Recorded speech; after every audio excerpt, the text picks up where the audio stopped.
Hello and welcome everybody to our July webinar series on rescuing Mother Earth. This is webinar 2 in our webinar series, and today it's about ecosystem restoration examples. So before we get started and allow participants to join, if you could find the chat button on your Zoom screen and go ahead and type in where you're coming from. We really like to know where everybody's coming from around the world to join this webinar. And so usually we have participation from really around the world. Ah, there we go. And the flood has begun. Wow, I can't even keep up. I've seen countries and states all over the place coming in. Portugal, Tunisia, California, Ecuador, Brussels. Ecuador, yeah, wow. Yeah. This is like speed reading, trying to see all these New Zealand, it's UK, great. Yeah, Bedford, Texas, Norway, Minnesota. Oh, there you go. Your neighborhood there, Elaine. Yep, right where I grew up. Yep. Okay, well, thank you everybody for putting in where you're coming from. And I think we've got a lot of folks that have joined. So let's go ahead and get started. We got a full docket of things to cover today. So we've already had webinar 1, which was how to accelerate soil and ecosystem restoration with Dr. Adam Cobb and Dr. Elaine Ingham and John D. Liu and myself. And it's really worth a watch if you hadn't seen it. So go ahead and definitely watch the recording of that. Today's webinar 2. So this is ecosystem restoration examples, and we're going to have a great set of panelists talking about different examples of eco restoration. Then webinar 3 is what we're calling the main event. This is going to be saving our soils and ecosystems. And we've got John D. Liu and Sadhguru joining us for that webinar. And then we have webinar 4, how you can impact your ecosystem careers in ecosystem restoration and regenerative ag. And that will be our last in the July series. Okay, so let's go ahead and move on to just some rules of engagement here. Everybody will be in muted mode except for the panelists, and that just makes sure that we've got really good audio quality for all the attendees. However, we still want you to be able to communicate, and so there's 2 ways to do that. One is to be able to ask questions of the panelists. So we'll have a Q&A section at the end of this webinar, and you'll find at the bottom of your screen a Q&A button. So please go ahead and put your questions that you want to have panelists answer there. But we also like to have everybody else chat with each other. And so there's the chat button, which you just put where you're coming from. There's usually a kind of a lively chat happening as the webinar is going on. Okay, so let's go through what our topics are for today. So we're going to spend about 10 minutes on the introductions, and then we're going to get into the paradigm shift that leads to survival and sustainability. It's a video from John D. Liu. And then we'll get into ecosystem restoration camps. And this is going to be with Silvia Cuarta, and then we'll do ecosystem restoration camps also from Michelle Baton. And then we'll get into kind of our July promo, and we'll talk about how you can find out more about the education opportunities around ecosystem restoration and soil regeneration. And then we'll spend time doing Q&A, and this will be about a total of 2 hours for today's webinar. All right, so let's get into our panelists for today. So first, I'd like to introduce Dr. Elaine Ingham. Elaine, take it away. Thank you very much, Brian. Well, I am the founder of the Soil Food Web School and have spent, I was just sitting here calculating how long it's been since I started my PhD, and it's 46 years that I've been playing with organisms in aquatic systems, both marine and freshwater.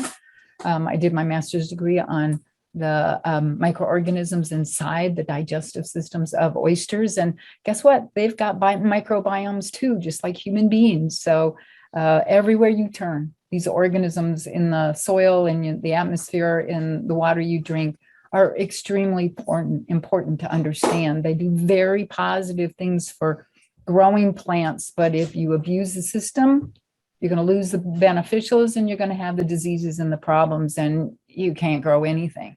So both extremes, we know how to put that biology back into your soil so that you can basically grow plants without pesticides, inorganic fertilizers, weeds, problems. Yeah, so that's part of what the school is for, and getting the information out, because John Liu and his cohorts have been doing much the same things, but in specific areas. So I'm excited to listen to what is going to be talked about today. Great, thanks, Elaine. John D. Liu, you want to introduce yourself? Hello, everyone. It's so wonderful to be here. I just made it. Actually, the traffic in Los Angeles was not good today, but I'm so happy to see you, or speak with you, and hope we can carry on. And I think it's a great moment for restoration. It's happening around the world. The camps I was just on with the supervisory board the other day, and the camps are now 56 around the world and growing. So there'll be at least 75 by the end of the year, maybe as many as 100. That's fantastic. So all the people who are working around the world to restore are heroes, and we're so happy and proud of them. Thank you so much for having me, and we'll see you soon. Thanks, John. And Sylvia Gorta. Hello. Yeah, thanks for having me too. I'm pretty excited to be part of this. I'm from Italy, and I'm in Italy at the moment, but I'm Camp Altiplano coordinator. So I usually live in the south of Spain, near Murcia. It's very hot and dry there, like many other places at the moment, I guess. So yeah, I'm gonna share a bit about everything that's been done since the beginning of this nice venture down there. Great, thanks, Sylvia. Michelle Botan.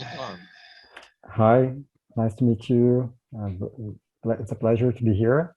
And we are in Caçapava, 100 kilometers from São Paulo, in a region which was the first region to be degraded in Brazil, the Atlantic forest biome.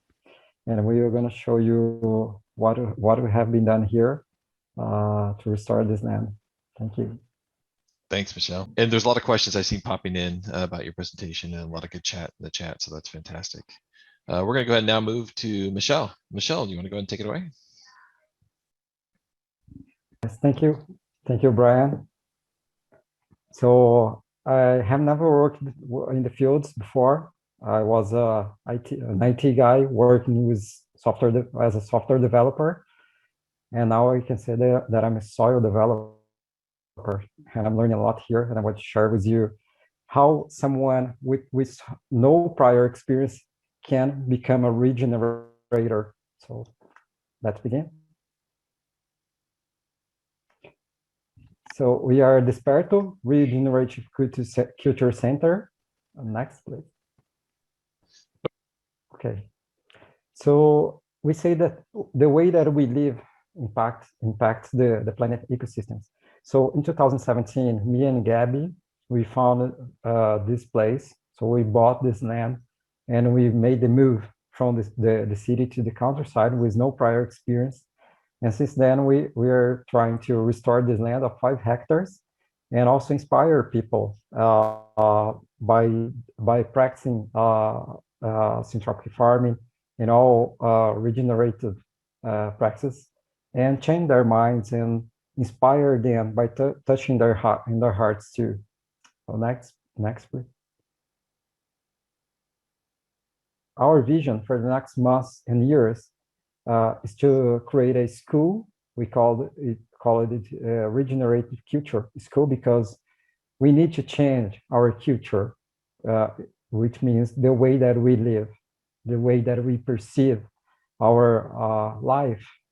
So in the next weeks, we should release our internship program. And we also going to evolve to become a community, because we know that's not easy to manage a land of this size, which is not big in terms of for Brazil, but it's very tough. And we need to learn how to live in a different way. So we need to create new communities. So we're going to evolve to become one. So we are creating our own food forest system. So it's a food system based on forest, because we are in a country, in a place that it was all forest.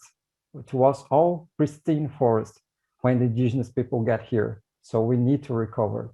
And we also want to become a family private reserve, because that is reversible, and expand our territory in the future. And also we want to support indigenous people. We are talking with a few ethnies, because those people, maybe as John mentioned, 10,000 years ago, when humans evolved to create the agriculture, maybe some people said, "Oh, that's not the best way to do agriculture. We need to do something different."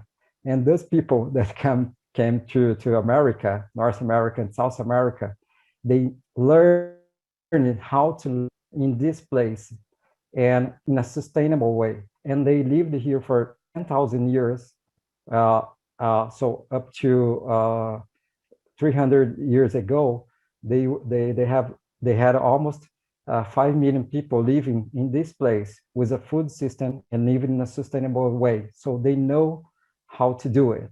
And now at this moment, they're being attacked. So we need to support that. Oh, next, please.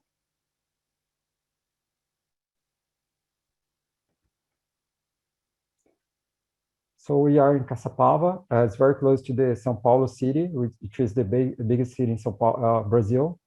And we are in the Atlantic forest biome. There are 6 main biomes in Brazil.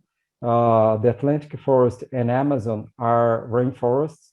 And between them, you have the Cerrado, which is a dry forest. On the top, you have Caatinga, which is a semi-arid zone. And next, please.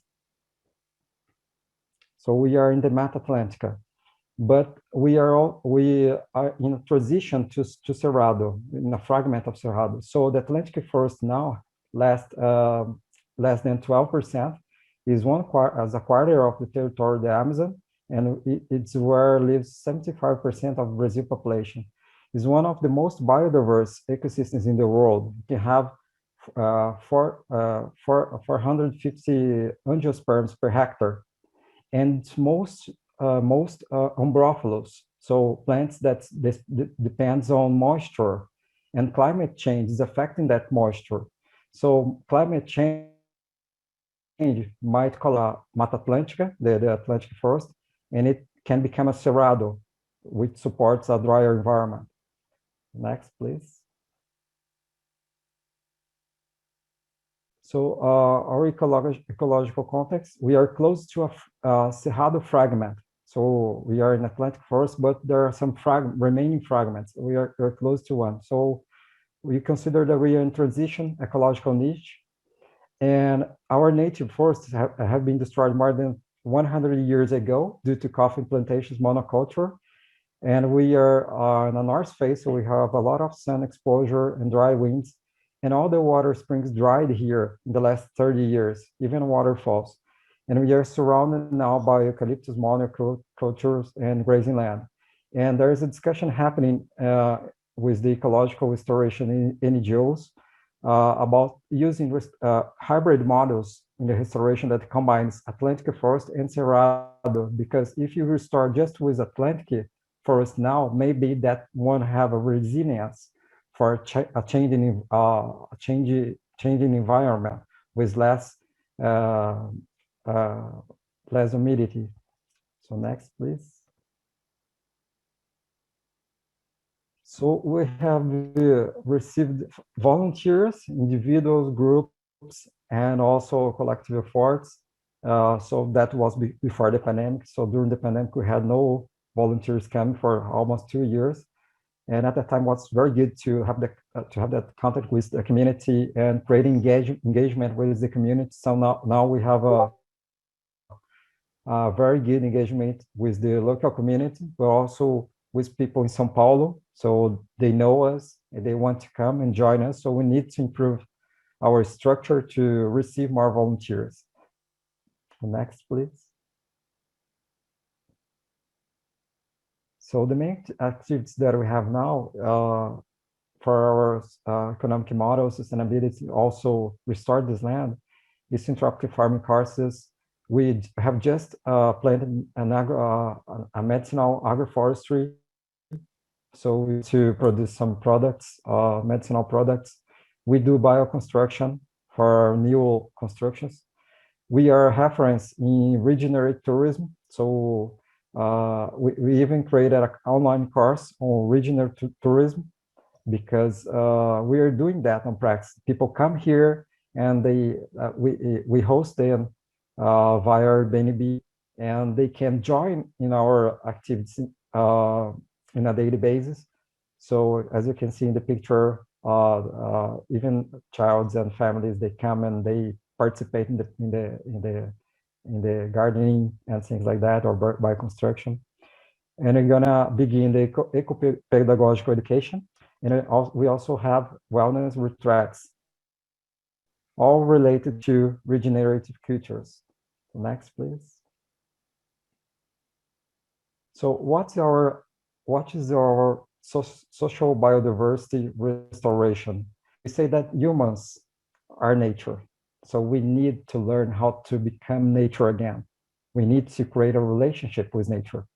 So social biodiversity is the culture that emerges from our relationship with the environment, the biological community that exists in that environment. So we need to create that biological diversity. So Ailton Krenak, which is our indigenous leadership, he says that the crisis that we live is the result of the artificial way of living that modern society has created. So what is this artificial way? It's the design of the cities, the way that we live in terms of just work all the time and not having time to create a real relationship with nature, with the community. So we need to design in new environments so people can change their focus in being part of this wretched society and be part of the nature again. So next, please.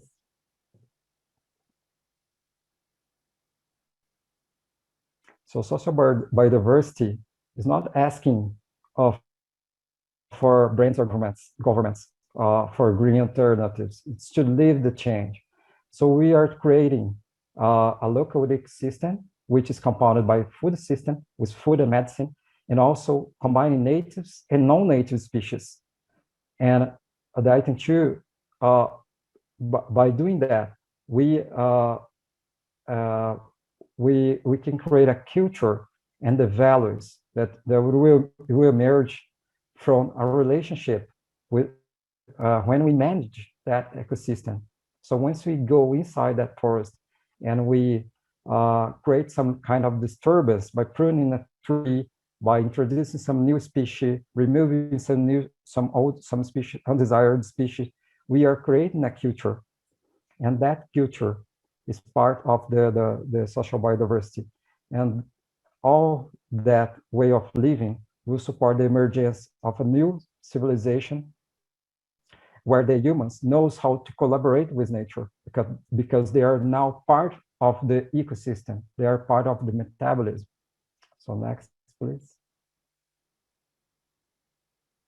So we're starting with syntropic farming, allow us to accelerate the natural regeneration with humans as part of the ecosystem metabolism. So it's not separated, humans and ecosystems. Humans are part of the metabolism. And this was created by Ernest Goethe, a Swiss guy. He lives in Brazil since the 80s. And it biomimics natural processes. And humans, as I said, are part of the metabolism. So we consider that we are not separated, but all that all that knowledgement is based on indigenous knowledgement, because as I said in the beginning, they knew how to live in this environment in a more sustainable way. They did that for 1,000 years. So Ernest Goethe took all their knowledgement and structured in a way that's more easy for us, for for contemporary minds to understand how to restore those environments. So it changed the landscape very quickly and can create a real abundance for humanity, because we see that we can have a lot of species for food system, for all resources that we need for live, most of the resources that we need for live. So next, please.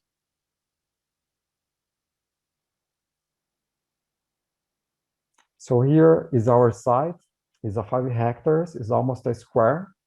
And we have restored about half an hectare now. So it's not that much, because it was in the beginning just me and Gabby doing all manually, no machinery. And the yellow areas, you have the agroforestry. So the first one in the center is it's an agroforestry that I will show to you. Yeah. And the one on the right is an enrichment. So it's an environment that had some natural regeneration, and we introduced a lot more species. We open up the canopy to enter more light. And the area on the top is a medicinal agroforestry. So it has more species for medicinal plants.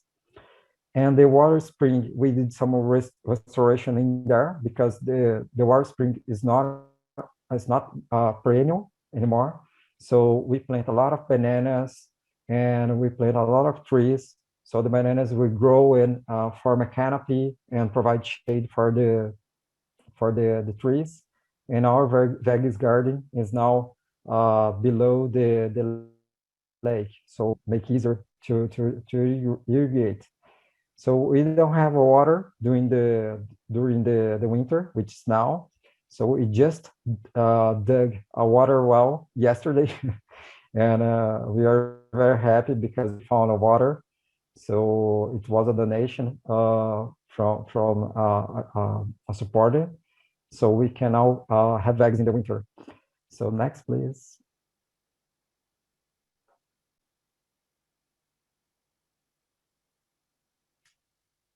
So this is a picture of an agroforestry in the first days.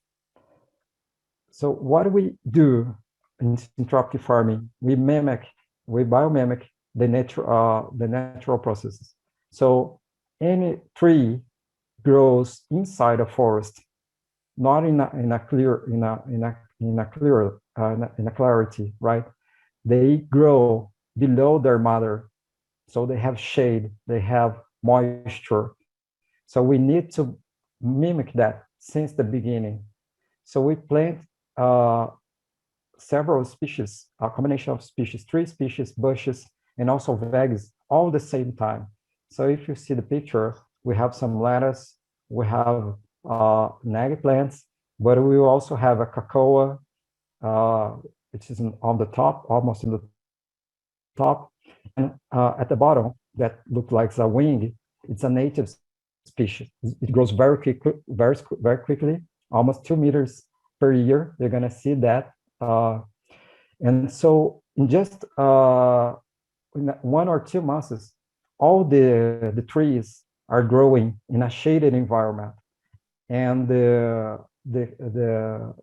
faster species, they structure the soil for the trees. So we plant natives and non-natives. So cocoa is not native from this environment, but we also plant eucalyptus, we also plant leucina, we also plant a lot of species that are considered aggressive. But when we are managing that environment, we see that they are not aggressive. They support us in the regeneration. So by doing that, we have all the ecological succession from for our forest, and we also have the microbiological succession, because we are going to feed the soil life. So next, please. So this one, just 1 year after, you can see the bananas that was planted. You couldn't see the bananas because we plant banana just with the root system, with no the aerial part. So you can see that the bananas grow, and you see the guapuruvu, the wings, the seedling with look like wings. You can see now on the left that has more than 2 meters 1 year later.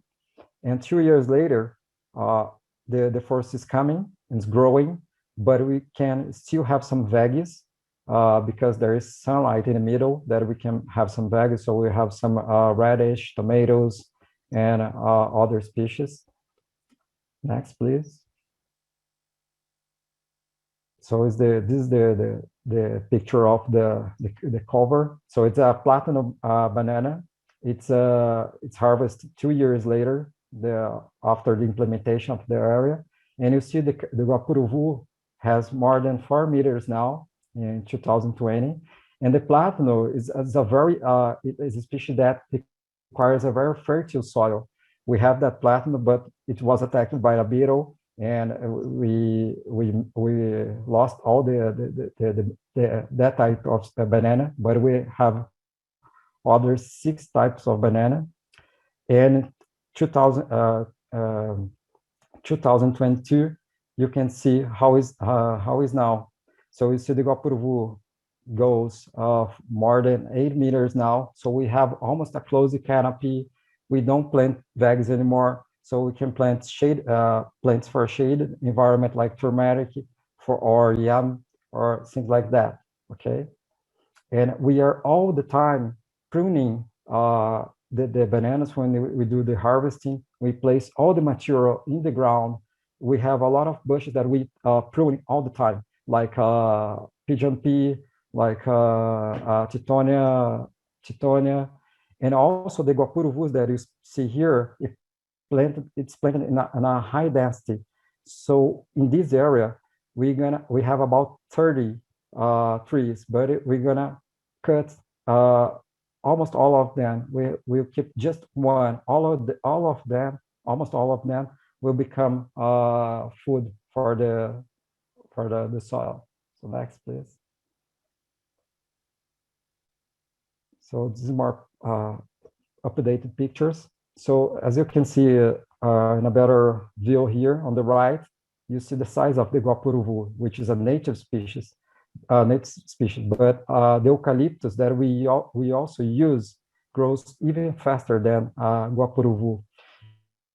And the eucalyptus has more lignin, so it's better for the soil at some point because it lasts in the soil and provides the coverage for more time. So underneath the canopy, we have in this place cocoa, we have citrus, and we have a lot of species. So when we have the rain season, we go and we prune the canopy open for the sunlight and the water to get in the system. So next, please. So this is a video of the area.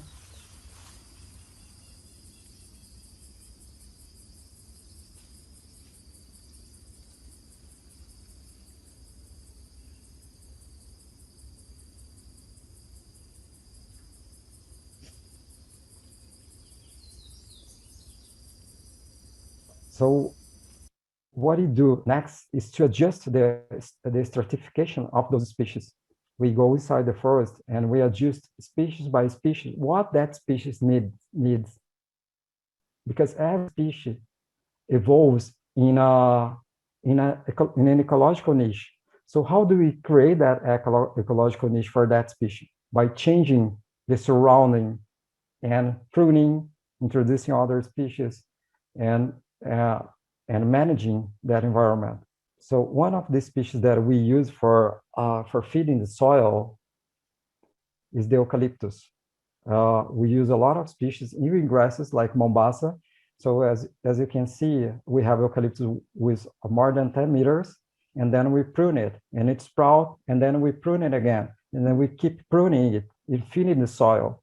So we do that several years. So we have a factory of biomass of resources, not just using eucalyptus, but also using the native pioneers, combining them. But as eucalyptus grows very quickly, it provides the material before even the native pioneers. So this is our vermicompost system that we designed here. So we dug some holes. There is a pipe underneath, so we can harvest the liquid part. Let's go to the next. And you see.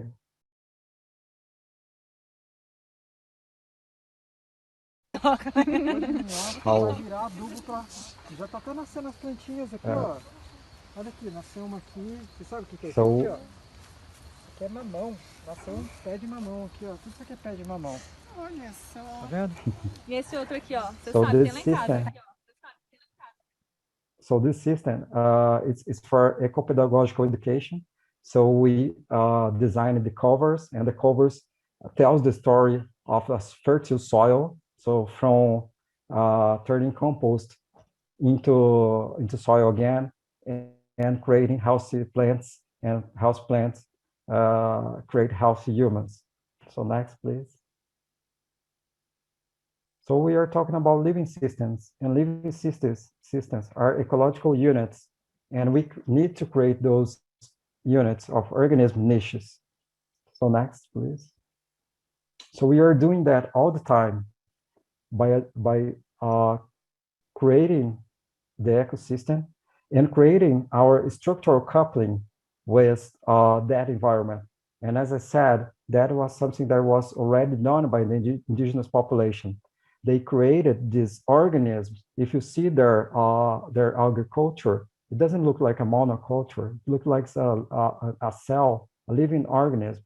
So the Kayapó, for example, they have now 28 species of potatoes and a lot of other species. They do the clearing, they design their system, they manage the environment, and they also let the environment regenerate by itself. And by doing that, they are part of that environment. That's called structural coupling. They're connected to that environment, not just using that as a system to produce things, but to live in that environment. So next, please.